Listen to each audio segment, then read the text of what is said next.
Right sir. ಈಗ ಅನ್ನಭಾಗ್ಯ ಯೋಜನೆ ಬಗ್ಗೆ ಮಾತಾಡೋದಾದ್ರೆ ಈ ಹಿಂದೆ ಕೂಡ ಗೋಧಿ, ಎಣ್ಣೆ, ಅಕ್ಕಿ ಈ ಥರದ್ದೆಲ್ಲ ಕೊಡ್ತಾ ಇದ್ರು. ಈಗ ಅದನ್ನೇ ಸ್ವಲ್ಪ ನೀವು ಮಾರ್ಪಾಡು ಮಾಡ್ಬಿಟ್ಟು ಇಂದಿರಾ ಕಿಟ್ ಅಂತ ಕೊಡ್ತಾ ಇದ್ದಾರೆ. ಇದ್ರ ಬಗ್ಗೆನೂ ಟೀಕೆ ಟಿಪ್ಪಣಿಗಳಿದ್ದಾವೆ. ಅಲ್ಲ, ಟೀಕೆ ಟಿಪ್ಪಣಿಗಳು ಎಲ್ಲರಿದಾವೆ. ಮೋದಿ ಸಾಹೇಬರು ಪಾರ್ಟಿ ಚೀಲ ಕೊಡ್ತಾರೆ ಬಿಹಾರ್ನಾಗ. ಏನ್ ಕೊಡ್ತಾರ? ಏನಮ್ಮ? ಪಾರ್ಟಿ ಚೀಲ. ಪಾರ್ಟಿ ಚೀಲ ಅಂತೀವಿ. ಪಾರ್ಟಿ ಚೀಲದಾಗ ಅವ್ರು ಫೋಟೋ ಹಾಕಿ ಕೊಡ್ತಾರೆ. ಓಕೆ. ಟೀಕೆ 100 ಇದಾವೆ. ನೀವೇನು ಮೋದಿ ಸಾಹೇಬ್ರದ್ದು ಇದು ಗ್ಯಾರಂಟಿ ಕೊಡ್ತಾ ಇದಾರೆ, ಅದು ನಾವು ಮಾಡಿರ್ತಕ್ಕಂಥದ್ದು ಬಿಲ್, ಅದು ಫುಡ್ ಸೆಕ್ಯೂರಿಟಿ ಬಿಲ್ ಅಂತ ನಾವು ತಂದಿರ್ತಕ್ಕಂಥದ್ದು. ಮನಮೋಹನ್ ಸಿಂಗ್ ಆಹಾರ ಭದ್ರತೆ ಕಾನೂನು ಅಂತ ಹೇಳ್ತೀವಿ. ಫುಡ್ ಸೆಕ್ಯೂರಿಟಿ ಬಿಲ್ ಅಂತ ನಾವು ತಂದಿದ್ದು. ನಾವು ಅಕ್ಕಿಯನ್ನು ಕೊಡ್ತಾ ಇದ್ವಿ 2 ರೂಪಾಯಿಗೆ. ಇವ್ರು ಅದರ ಮೇಲೆ 8 ಅಣಿ ಕಮ್ಮಿ ಮಾಡಿ 1 ಲಕ್ಷ ಕೋಟಿ ಪಬ್ಲಿಸಿಟಿ ತಗೊಂತಿದ್ದಾರೆ. ಸೊ ಇದೇನು ಯಾವುದು ಟೀಕೆ ಮಾಡ್ತಕ್ಕಂಥದ್ದಲ್ಲ, ಬಟ್ ನಿಮಗೆ ಕೇಳಿದಕ್ಕೆ ನಾನು ಹೇಳ್ತಕ್ಕಂಥದ್ದು. ರೈಟ್. ಬಹುದೊಡ್ಡ ಮ್ಯಾಂಡೇಟ್ ಅನ್ನು ಪಡ್ಕೊಂಡ್ರಿ ಸರ್. ಆದರೆ ಈ ದಿನಗಳಲ್ಲಿ ಜನರ ವಿಶ್ವಾಸವನ್ನು ನೀವು ಕಳ್ಕೊಳ್ತಿದ್ದೀರಿ ಅಂತ ಕರ್ನಾಟಕ ಕಾಂಗ್ರೆಸ್, ಹೌದಾ? ಅಲ್ಲ, ಮತ್ತೆ ಹೆಂಗಿದೆ ಅಂತಂದ್ರೆ ಹೌ ಯು ಡಿಬೇಟ್.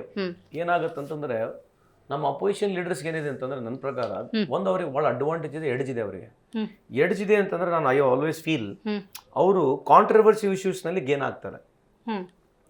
ಅವ್ರು ಯಾವತ್ತೂ ಸೈಂಟಿಫಿಕ್ ಅಥವಾ ಪ್ರೋಗ್ರಾಮ್ಸ್ ಬೇಸ್ಡ್ ನಲ್ಲಿ ಬಿಜೆಪಿ ಇಲ್ಲ. ಅಲ್ಲ, I could be wrong, but I perceive that's way. ನೀವು ನೋಡ್ಕೊಳ್ಳೇಬೇಕಿದೆ ಅವ್ರು ಮಾಡ್ತಕ್ಕಂಥದ್ದು ವಿಚಾರಗಳು, ಮಾತನಾಡ್ತಕ್ಕಂಥ ದಾಟಿ ಎಲ್ಲ ಒಂದು ಕೋಮ ದೃಷ್ಟಿಯಿಂದನೇ ಇರ್ತದೆ ಅಥವಾ ಕಾಂಟ್ರವರ್ಸಿನೇ ಇರ್ತದೆ. ಸೊ ನೀವು ಒನ್ ಆನ್ ಒನ್, ನೀವು ನಮಗೆ 5 ಪ್ರಶ್ನೆ, ಅವ್ರಿಗೆ ಒಂದು 5 ಪ್ರಶ್ನೆ ನೀವು ಕೇಳಬೇಕು. ಒಬ್ರಿಗೊಬ್ರಿಗೆ ಜಗಳಾಡ್ಲಾರಂಗ್ ಬಿಡ್ಬೇಕು. ನೀವು ಒಬ್ರಿಗೊಬ್ರಿಗೆ ಜಗಳಾರಂಗ್ ಬಿಟ್ರೆ ನಾವೊಂದು ಪಾಯಿಂಟ್ ಹೇಳ್ತೇನೆ, ಅವ್ರೊಂದು ಪಾಯಿಂಟ್ ಹೇಳ್ಬೇಕು, ಅವ್ರೊಂದು ಪಾಯಿಂಟ್ ಹೇಳೋದು, ನಾವೊಂದು ಪಾಯಿಂಟ್ ಹೇಳ್ಬೇಕಂತಂದ್ರೆ ಅಟ್ಲೀಸ್ಟ್ ಸಾರ್ವಜನಿಕವಾಗಿ ಜನರಿಗೆ ಅರ್ಥ ಆಗತ್ತೆ. ನಾವು ಏನ್ ಮಾಡಿದ್ವಿ, ನೀವೇನ್ ಮಾಡಿದ್ರಿ, ಒಂದೊಂದೇ ಪಾಯಿಂಟ್.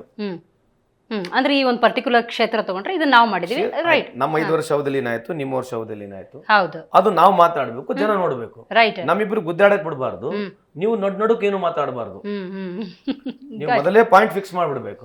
ಸೊ ಏನ್ ಆ ಪಾಯಿಂಟ್ ಎದಕ್ಕೆ ಇರಬೇಕು, ರಿಲೇಟೆಡ್ ಒನ್ಲಿ ಡೆವಲಪ್ಮೆಂಟ್ ಪ್ರೋಗ್ರೆಸ್, ಯಾರು ಎಷ್ಟು ದುಡ್ಡು ಖರ್ಚು ಮಾಡಿದಿರಿ. ಯಾಕಂದ್ರೆ ಪ್ರೋಗ್ರಾಮ್ ಆಗ ದುಡ್ಡು ಮೇಲೆ, ಭಾಷಣ ಮೇಲೆ ಅಂತೂ ಆಗೋದಲ್ಲ. ಸುಮ್ಮನೆ ಉದಾಹರಣೆಗೆ ಮೋದಿ ಸಾಹೇಬ್ರು 15 ಲಕ್ಷ ರೂಪಾಯಿ ಕೊಡ್ತೀವಿ ಅಂತ ಹೇಳಿದ್ರು, ಎಲ್ಲಿರ್ತದೆ, ಯಾರು ಕೇಳೋದಿಲ್ಲ ಈಗ. ಈಗ ಉದಾಹರಣೆ ಏನ್ ಹೇಳ್ತಿದ್ರೆ ಅಂತಂದ್ರೆ ಮಜಾ ನೋಡಿ ಹೆಂಗಿದೆ. ಇವತ್ತು ದೇಶದ ವ್ಯವಸ್ಥೆಯಲ್ಲಿ ಇವತ್ತು ಪ್ರಧಾನಮಂತ್ರಿ ಮೋದಿ ಸಾಹೇಬರು ಬಿಹಾರಿಗೆ ಹೋಗ್ತಾರೆ ಚುನಾವಣೆಗೆ. ಪೆಲ್ಗಾಮ್ ಅಟ್ಯಾಕ್ ಆದಾಗಲಿಂದ 3 ತಿಂಗಳಿಂದ ಸತತವಾಗಿ ಹೋಗ್ತಾನೆ ಇದಾರೆ. ನಿಮಗೆ ಎಲ್ಲಿ ಯಾವ ಪ್ರೋಗ್ರಾಮ್ನ ಕಾಣಂಗಿಲ್ಲ. ಇವು ಪ್ರಧಾನಮಂತ್ರಿಯವರು ಕಳೆದ 11 ವರ್ಷದಲ್ಲಿ ಎಲ್ಲಾ ಈ ಭಾರತ ದೇಶದಾಗಿರ್ತಕ್ಕಂಥ ಎಲ್ಲಾ ಚುನಾವಣೆಯಲ್ಲಿ ಇವರೊಬ್ಬರೇ ಪ್ರಚಾರಕರು. ಇವರೊಬ್ಬರೇ ಪ್ರಚಾರಕರು.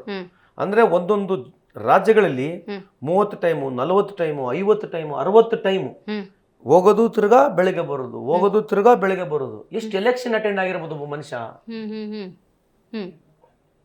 ಮನುಷ್ಯ ಎಷ್ಟು ಎಲೆಕ್ಷನ್ ಅಟೆಂಡ್ ಆಗಿರ್ಬೋದು, ಎಷ್ಟು ಭಾಷಣ ಮಾಡಿರ್ಬೋದು, ಲೆಕ್ಕ ಹಾಕಿಡ್ರಿ ನೀವು. ಅದು ಸಾಧನೆ ಬಿಡಿ ಸರ್. ಅದೇಮ್ಮ ಸಾಧನೆ ಅನ್ನೋದಕ್ಕೆ ಅದೇ ಹೇಳೋದು. ಯಾಕೆ ಮಾಡ್ಬೇಕು ನೀವು? ಇದು ಸಾಧನೆ ಅಲ್ಲ. ಇದು ಇಟ್ಸ್ ನಾಟ್ ಅ ಸಾಧನೆ. ಏನ್ ಸಾಧನೆ ಅಂದ್ರೆ ಪ್ರಧಾನಮಂತ್ರಿ ಅವರು ನೀವು ಬರೀ ಎಲೆಕ್ಷನ್ ರ್ಯಾಲಿಗೆ ಇಟ್ಕೊಂಡಿದ್ದಾರೆ ಅಂದ್ರೆ ಬೇರೆ ಬಿಜೆಪಿಗೆ ಯಾರಲ್ಲ, ಆ ರಾಜ್ಯದ ಮುಖ್ಯಮಂತ್ರಿ ಇಲ್ವಾ?